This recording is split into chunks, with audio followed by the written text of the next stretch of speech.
देवीपुर वाले उतरिए। बेटा तू भी मेरे नहीं, साथ तुम चल। जाओ। इतनी दूर आकर अपने मामा से बोला ना मिलने मैं नहीं लगा। आ रहा हूँ, तुम जाओ। मैं तुमसे पहले भी कितनी बार बोल चुका हूं ना कि मेरे घर पर आकर उसके बारे में बात मत किया करो। हर आदमी यही बोलता रहता है कि वो पी पाकर सड़क पे पड़ा रहता है। तुम कह रहे हो कि वो शराब पीता है, जानते हो क्यों? वो जिस लड़की से शादी करने वाला था, उस लड़की की मौत उसकी आंखों के सामने हो गई। जरा उसके जज्बात समझो, कठोर मत बनो। देखो दीदी, तुम्हारे बेटे से हमदर्दी जताने के लिए मेरे पास टाइम नहीं है। उससे हमदर्दी जताने वाला कोई और जाकर ढूंढ लो। जाओ, देर मत करो। ऐसा मत कहो भैया, उस पर रहम करो। अब अगर एक बार और तुमने ये बात कही ना तो मैं भूल जाऊंगा कि तुम मेरी दीदी हो। फिर मत कहना कि मैंने तुम्हारी बेइज्जती कर दी। जाओ अब यहाँ से तुम।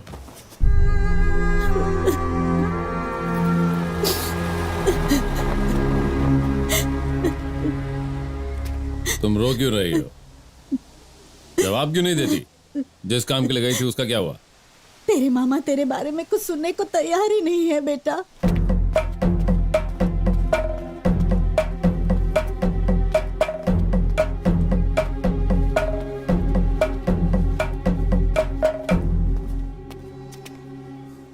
माँ ने कहा था कि मामा से पैसे लेने जाना है और मुझे अपने साथ ले आई। पता होता कि वो मेरे लिए आ रही हैं तो उन्हें आने ही नहीं देता।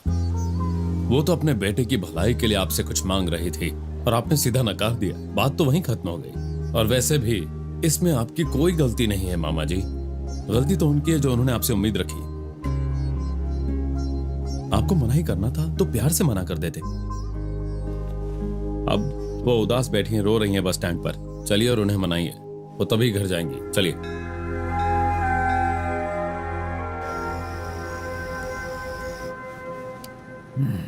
ये क्या, कभी तो दिमाग का इस्तेमाल करो। जो इस दुनिया में नहीं है उसके बारे में सोचकर रो रहा है। ये सब जानकर भी तुम अपने भाई से उसके बारे में बात करने गई। मैं और क्या कर सकता हूँ? माँ चलो खाना खाओ। माँ खाना खा लो। उठो माँ, खाना खाओगी तो ही ताकत आएगी, फिर भैया के लिए लड़की देख पाओगी। उठो माँ, खाना खाओ, फिर दवाई खानी है।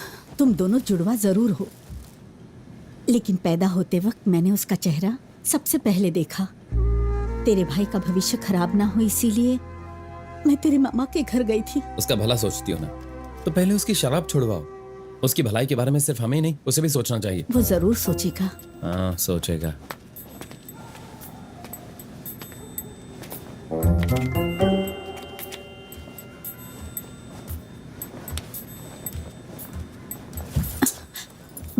बैठो, पहले अपनी तबीयत का ख्याल रखो।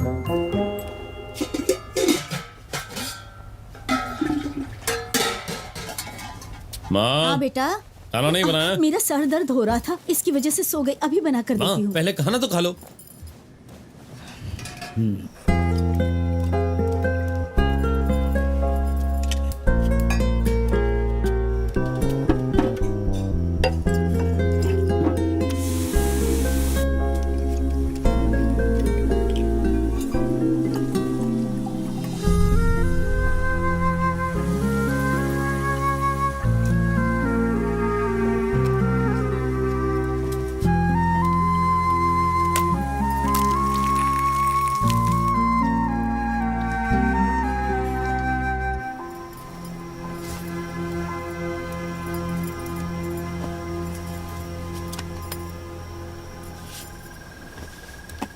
इतनी देर क्यों लगा दी?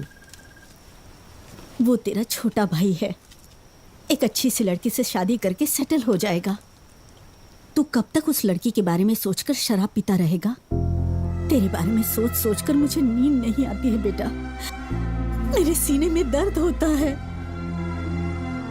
मैं तुझसे विनती करती हूँ, शराब पीना छोड़ दे बेटा। अब से मैं नहीं पीऊंगा, कसम से नहीं पीऊंगा। मेरा विश्वास करो।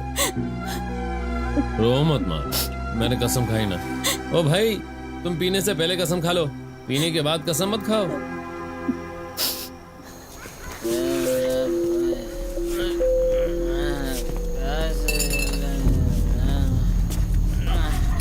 भैया भैया मेरी बात सुनो। भैया भैया कुछ दे दो भैया। किनारे हटो। भैया बस कुछ। अपने पैरों के नीचे कुचल कर रख दूंगा मैं तुम्हें, याद रखना मेरी बात। चलो यहाँ से।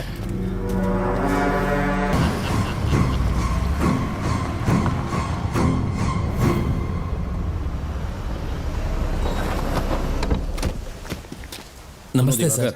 हाँ, चेयरमैन को बहुत जरूरी काम है, झंडा लहराने का काम करेंगे। कहा था कि वो मुझे पैर के नीचे कुचल देगा। मुझे धमकी दे रहा था वो, इसीलिए मैंने उसे टपका दिया। सुनो, मैं अभी फंक्शन में आया हूँ, बाद में बात करते हैं।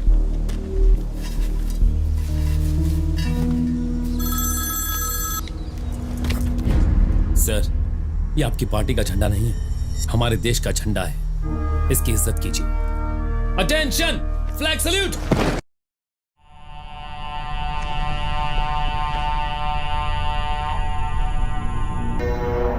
देखिए बॉस, वो एक छोटा मोटा आदमी है। उसके पास वोट मांगने जाते वक्त वो घर के अंदर जाकर बैठ जाएगा। वो मेरी पहचान वाले का छोटा भाई है, पढ़ा लिखा है और अपनी नौकरी की वजह से उसने ऐसा किया। उसे भूल जाइए बॉस।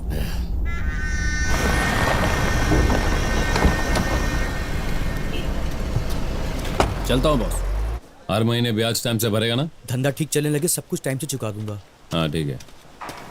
नमस्ते। नमस्ते भाई। आओ कैसे हैं जी, आप? बैठो। क्या बात है? ये मेरा दोस्त है, इसका नाम बाबू है। इसका बिरयानी का धंधा है। धंधा बढ़ाने के लिए इसको और पैसे चाहिए। कितने चाहिए? वो 6 लाख की जरूरत है मुझे।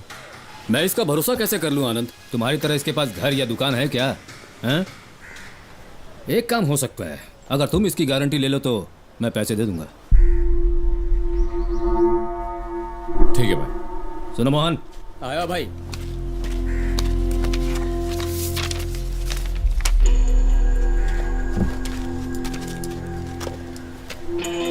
भाई इसमें तो कुछ लिखा ही नहीं है। तो फिर तुम अपने मुंह से गारंटी दे रहे हो, हम पैसे दे रहे हैं ना? मेरा वो मतलब नहीं तो था। फिर साइन कर दो ना।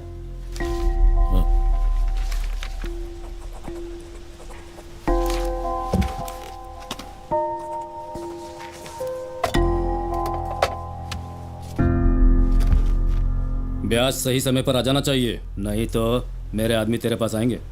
ठीक तू गलत मत समझना आनंद। ठीक है भाई।